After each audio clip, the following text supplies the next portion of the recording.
Hello everyone, welcome back to my channel. In today's video I'm gonna show you how to connect Discord to Spotify. So first of all, open your Discord, then click on the setting icon. After that, click on this.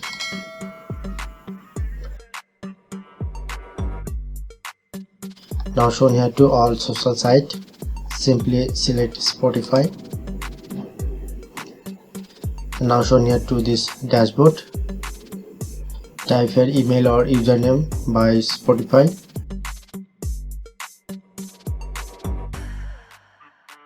Password, and then finally click on to login. Then successfully connect Discord to Spotify. Okay, now successfully connect Discord to Spotify. So that's how you can do it. If in this video helpful, please hit the like button and subscribe our tutorial channel for more video.